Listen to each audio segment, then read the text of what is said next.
No. Dude, remember freshman year when we had the protest outside, and you so we had a protest freshman year about like teacher wages and hours. Yeah, and so everybody's out on the football field, and there's a couple seniors, by the I'm trying to think where they were. Like it's like that little platform thing. By the platform like thing. near the scoreboard. Mm-hmm. Near the scoreboard. Try not to mess with the mic.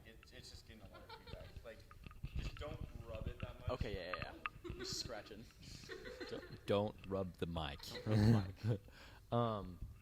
And so there were a couple seniors up there. They had a blowhorn and they were yelling. And then Eero somehow, as a freshman, gets up there and like starts rallying the crowd. Like, I can't remember what you said, dude, but like it was so much better than what any of the seniors were saying. Well, I knew one of the seniors. It was Hunter. He was on dive team with me. Okay. And that's why I felt comfortable enough to go up there. What'd you say?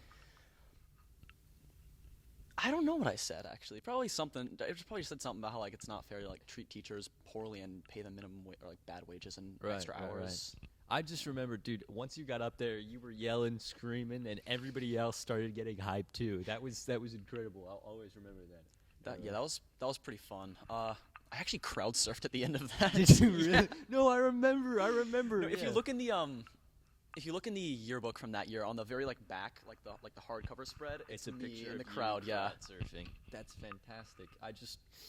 You just have a way with words, Eero. I'll give you that much. You know what I mean? You just know how to. Yeah, thank you. How to get people riled up. It reminds me of Brian Henniger almost, just in a different way. Brian Henniger? Yeah, B. Henny. Who's that? So he was a senior who graduated last year. He was head pep exec and whatnot. Mm-hmm. And you guys just have similar. You were both able to get people really riled up. And I could see you as some sort of unionist later on in life, Eero. That's a compliment. It is. Starting riots and whatnot. You'd be good at it. Thank you. Yeah. What kind of riot would you start if you were to start a riot? Like for what movement? Well, just like in general today, if you wanted to start a riot, what would the reasoning be? Like in the United States or just like anywhere? Anywhere. Any reason. Ooh. David, when we're filming, feel free to chime in, both of you guys. I want, please talk. Perfect. Probably either China or Russia. I think probably with current events, probably Russia right now. So using it for good.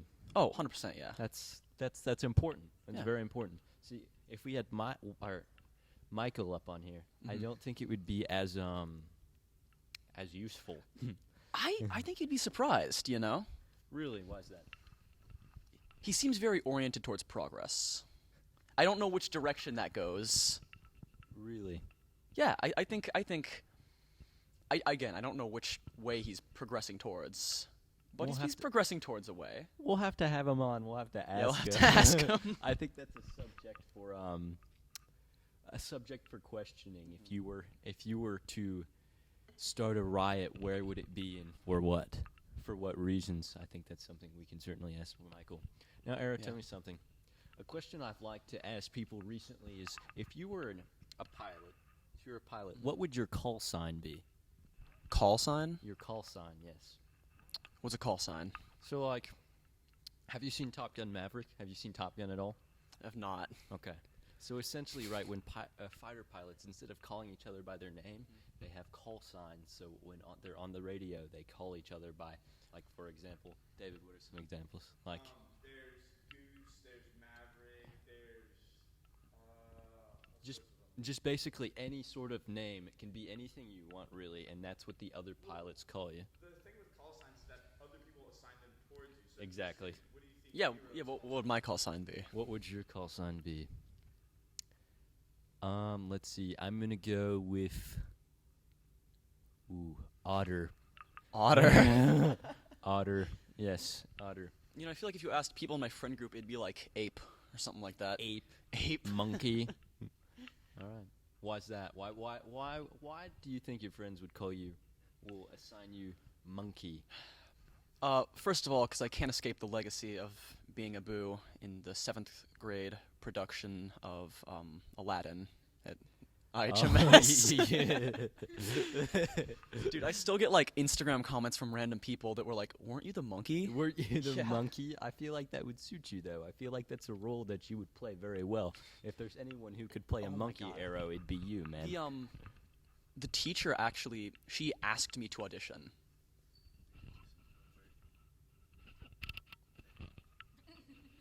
She asked you to audition. She as the asked me to monkey. audition as the monkey, Wow. and she brought me to like the co-director's room, and just said, "Jump off a desk."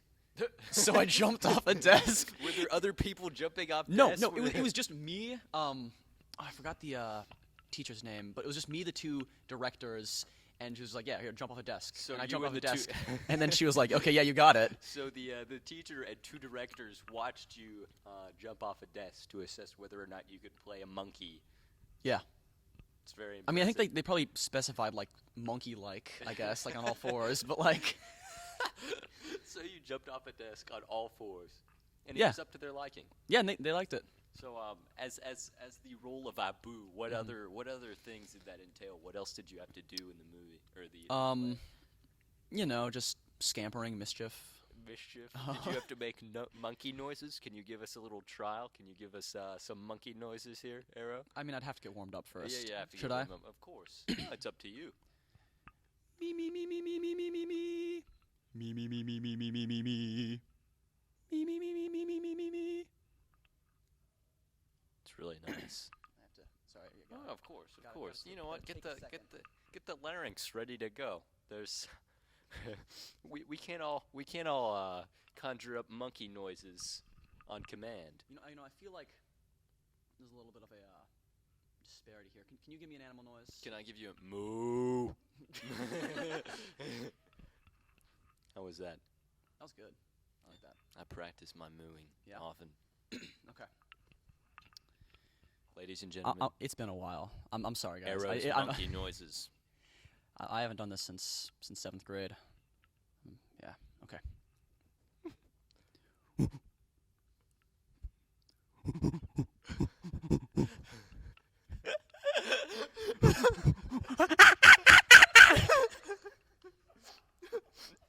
Did you do that in the play at all?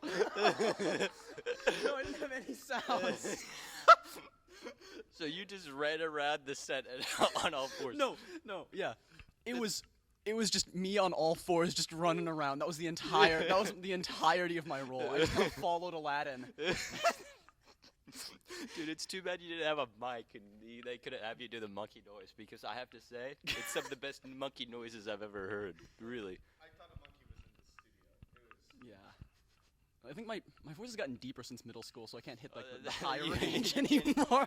Trust me, I understand. I still get voice cracks occasionally, man. It's Dude, no that's good. rough. I hate it when that happens. Oh, I know, man. It's the worst. I mean, I have a pretty deep voice, you know what I mean? So, for me to from the transition from 7th grade to like freshman year in terms of voice was very dramatic for me. And I would Yeah. call people on the phone and they'd be like, "I'm sorry, who is this? who am I talking to?" We have a new guest. We have a new guest, Mr. Harry Tremel. Thank you for joining us. I'm glad you can make it, you. sir. All right. Thank you. I'm very glad to be here, All right, Tristan. fantastic. Do we have? I think we'll have to share the Oh, mics share at this mic. point. Here. Take it away. Hi, I'm Harry Tremel. I'm a senior here with Tristan and Eero. I'm here to talk with Tristan. Talk with Fantastic. Chab. So, we prior to this we were discussing a little bit conspiracy theories, and I don't think we really got into that topic, but I think we wanted to start on the subject of the JFK assassination. Harry and Eero, do you guys have any thoughts on that? Any conspiracies regarding the assassination? What are your thoughts? You can take it away. So, I think that Marilyn Monroe very much has something to do with that, because she's popular. Because she's popular, simply because she's okay. That's a good thought, Eero. The CIA did it. Like, let's be real. Why do you believe the CIA did it? Okay, well, JFK was basically previously talking about how he was going to gut the CIA beforehand because of just like corruption and everything. They didn't like that. The Bay of Pigs, which were commanded by JFK, a bunch of CIA operatives kind of got slaughtered. Yeah. Just general stuff like that, I guess. General discontent. Just general discontent from the part of the CIA Yeah. was their reason for killing President JFK. Yeah. All right. That's what I'm thinking. You think so? Who do you think was the so? There's a lot of debate at the scene of the crime. Who was the one who fired the shots? Do you think there were multiple shots fired, and who do you think was behind all this? Harold, do you have any thoughts? Not particularly. I do think that it was very imperative that JFK go out with a bang, because if he were voted out of office, it would be a very bad look for America in general. So I think that the CIA probably did a good job. So you prefer that JFK was shot to end his presidency end with him being shot rather than him being voted out of his presidential seat. Yeah, I'd say he goes up there with all of our other legends that died real young. Tupac, Biggie. May they rest in peace, Harambe.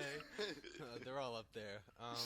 So JFK joins Joins the legends like Tupac and Biggie. Don't forget Harambe. And Harambe. So are you pro CIA or pro JFK? So I think they both did a fantastic job. I don't think history would be the same without either of them. I mean, like if you were at there, would you be like, Who yeah, would you this be happened? aligning with Yeah, there? yeah. Who would you be aligned with? I would probably body block JFK. you would probably I would body take the block. shots. I would take the shots. All right. It's worth it. It's I want to It's see worth what it. would happen. You know who I really feel bad for? he wants to see what would happen. You know who I really feel bad for? Tell me, Hera. His wife. His wife. That sucks. Absolutely. The family certainly went through a lot after his death. Yeah. I can't imagine losing someone that early. And that publicly, you know. Publicly Not only too, that, yes. it happened twice because his brother was also killed a little bit later. In general, the Kennedys are kind of the Kardashians of their time. In more senses than one. They're very public What are the other senses? Oh, ladies and gentlemen, looks like we've got Micheal Newbold arriving on the scene. We're very happy to have him. Look at him prancing down the stairs like an antelope. Michael, have a seat, man. We're happy to have you. Glad you could make it. Thank you. We were just discussing the JFK assassination, actually. I feel like you have some good thoughts on this. You want to take the mic? Look, I think JFK did it himself, you know. There was a lot of tension between him and his wife and, his best friend in the White House. Probably was, getting in with JFK. Well, Jack was kind of left out of it. But in all seriousness, JFK, was it a lone gunman or was it the CIA? That rhymes. We were asking ourselves that question. Michael, if you were at the scene, would you align with JFK? Would you try to protect him, or would you be on the part of the CIA if they were the culprits and fire the shots? Personally, I think Richard Nixon was a much better president than JFK. Oh, but- really? But That's a bit toasty of a take. I still think that we should not assassinate a president, no matter where his national policy or love interests lie. Absolutely. Yes. So there's a lot of speculations about why JFK was killed, or, who killed him, who was exactly behind all of it. I would have thrown my life in front of that bullet and saved JFK. That's two of us that would have thrown ourselves in front of the bullet to kill JFK. But No, see, hold on.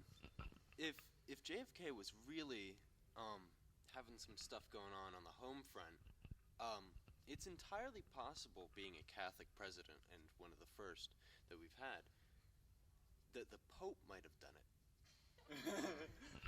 I don't Ladies and really wanna gentlemen. make an enemy of the papacy, but You think the Pope like pulled the trigger? The Pope was on the field.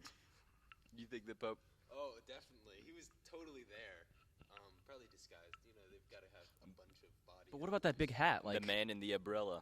He doesn't have You know what I'm talking about, right? Did the umbrella hide the hat? He was carrying the umbrella to hide the hat. David doesn't understand what's going on. Do you know about the man with the umbrella? Not exactly. So essentially, when JFK was murdered, right, right next to the car at the scene of the crime, there was a man carrying a umbrella, which was considered quite odd, just because there was no like rain or anything, and he was very close to the car when he was killed. So there are some people suspect that he had something to do. Don't doubt this guy. Maybe he was just an albino. He couldn't go out in the sun. He just needed an umbrella. Come on. Or a vampire? Or a vampire. One of the two. See, I think the Pope might have something to say about the vampires. trying Oh to my God, we're assassinate connecting the JFK. dots here. Wait. You know, I think the mermaids might have had something to say about that too. We gotta go ask them at some point.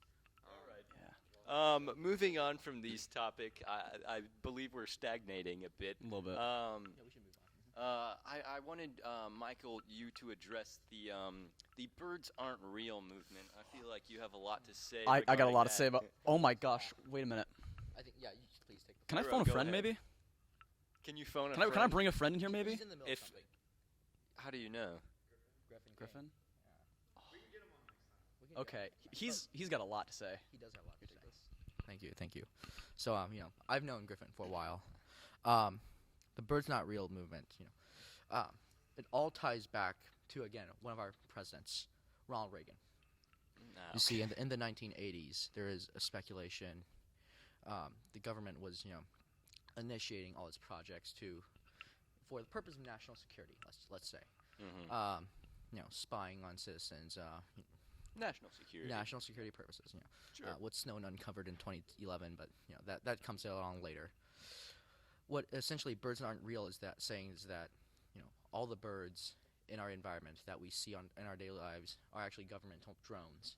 Mhm. That technology does exist. You know, we have miniature drones that do emulate animals quite well. National Geographic uses a good amount, and the BBC for it. You know, Are you suggesting that National Geographic is involved in the Birds Aren't Real movement?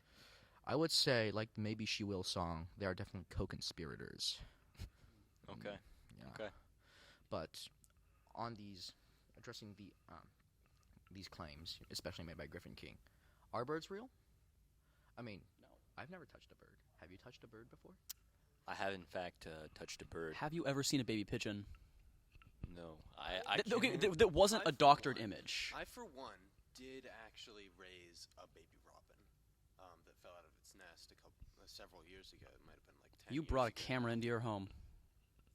You It brought a was camera into eating- your home. It was chowing down. It Well, was eating some food. Okay, the thing about the drones is that, I mean, the United States government is one of the most powerful governments in the world, and obviously you have a lot of resources to do research into this, and they have synthetic meat too. You know, like they're completely like they're artificial and they spy on you, but like if you try to like dissect a bird, it'll look just like they used to. It'll look just like they used Just to. like they used to. So you believe they have such advanced techniques that we won't even be able to tell the difference between a constructed Yeah. bird, a drone, and a organic life form? I mean, and one of the reasons I didn't bring up this sooner is because it's just like it's not even in the same like realm of conspiracy theories in my mind. It's just it's a movement. It's a fact. It's a fact. Yeah. It's a fact. Griffin King is relatively high up in the movement, and I mean he's opened my eyes truly. Really, Yeah. really. What is he? How has he opened your eyes, Eero? Tell us about how he's opened your eyes. What have you seen? How has your, opinion on this subject changed? I mean, I've seen that the leader of the Birds Aren't Real movement has actually he's been poisoned by the government. He has been had his sunglasses stolen, which are like those are like they're like high tech. high-tech sunglasses Yeah, they're stolen. like very like experimental and secret. He's got his what do sunglasses the stolen. sunglasses do? Can I it's under wraps. It's like under I wraps. don't think they'll even tell Griffin, you Wow. know. But Wow. they're like, whenever you see him, that you have the sunglasses. He has the sunglasses on, you know. He has the sunglasses on. I'd like to get he's- a hold of those. Oh, so would I. But I don't think that's ever going to happen unless you're the U.S. government. But I mean, even like when like the Birds Aren't Real van, which is what they use to travel across the country and spread the gospel. What? I wasn't aware that the gospel was involved with. What are you laughing at? Just The gospel is it's like the truth, you know. Sure. Um, The good news is what it means, I believe. But actually, flocks of birds, they chase the van. Wow. And another thing is, whenever you see like bird poop on your car, Mm-hmm. that's a tracker. Mr. Tracker. That is a tracker. Now, see, so this is a little bit more recent technology, but I might suggest that the U.S. government may or may not be using CRISPR at a very advanced level. CRISPR is a way to specifically mutate and perform controlled mutations on DNA, essentially. It's really hard to use because you're just straight up changing out amino acids.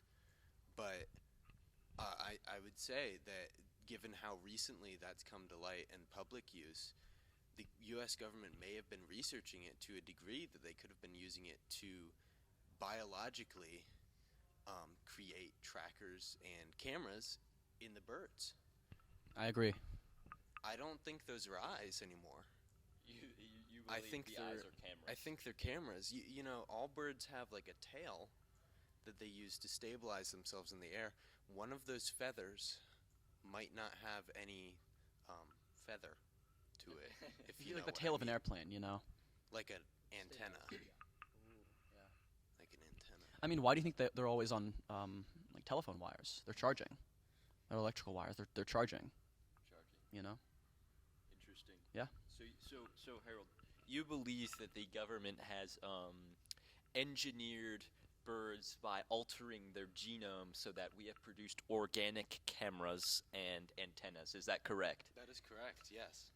I think it's entirely possible. It's not out of the question. Michael, you haven't said a whole lot. Do you believe that birds are real? I don't think. Here, thank you. I don't think all birds have been replaced. However, a lot of them have. You know, it's a really hard job to eradicate an entire species of animals, especially like birds, because there's so many of them. However, I think the government has the ability to produce small birds. They're not big, you know, very light, not a lot of resources required. Bird drones on such an unprecedented scale that I can say with confidence, 85% of the birds that we see are government drones. 5%, ladies and gentlemen. 85% of the birds we see outside, At least. at least, are drones. Like some evidence that suggests that a lot of birds, you don't just see a bird like run out of battery, just fall out the sky. It's probably because the government keeps them well maintained. You do see real birds die and fall off a tree or fall out of the sky because they're real. And when you pick them up, those are the birds that usually touch. They're still flesh. Okay. But you never pick up a drone. At least you've never heard of someone picking up a drone. Also, notice how a lot of birds perform like military level executed flight performances. Have you noticed the flying the swarms of Canadian geese? I have not witnessed them. It is 100% based on Blue Angel's flight data. Exactly. So Canadian geese are emulating the Blue Angels. Yes. Yes. I don't think there's any evidence arguing against that because there is plenty of arguments arguing for that. So, birds, as a government agent, as a government technological program, are also being used as technological demonstrators to test combat abilities and applicabilities of military hardware in actual combat. Brady Houghton, we have Brady Houghton here. Brady Houghton, we have a quick question for you. Do you believe birds are real? I think birds are real. I mean, I don't know. You see them every day. I don't know. I mean, yeah, birds could be real. Some birds are red, some birds are brown. Maybe they just paint them different colors. I don't know. Have you ever seen a purple bird? I have, yes. Where have you seen a purple bird? I don't know the exact location. Maybe around my house. Eero, would you care to explain perhaps to Brady why birds aren't real? So I'll give you a brief history here. In the 80s, the Reagan administration actually started the process of exterminating all of the birds in the United States and replacing them with government surveillance drones. And over the years, these drones have gotten more complex. They've gotten more intricate to the point where they used to be like mechanical, but now they're actually like they're made out of like synthetic flesh, and the brains have been replaced with like synthetic brains that are actually transmitting government data to government centers. You can go. So basically, there's this movement called "Birds Aren't Real," and it's like spreading the word that the government is spying on you, and birds are the ones doing the spying. Good. Yeah. So All now right, they're Brady, really- we don't want to make you late to class, man, It's but okay, my class is right up there. oh, really? It's all good. Well, that's fantastic. How do you like the new room? Oh, they're great. You know, you can come out here, work on the wooden stairs. You know, look at You like the wooden They don't look stairs? too comfortable. You can see some birds. I don't know if they're real or fake now. I mean, It's true. He poses an interesting argument. What do you think they're going to use the pit for? I've heard several. that's where Pool? They charge their birds. Maybe they charge the birds. No, that's on the the that's on electrical wires. You don't know what's down there.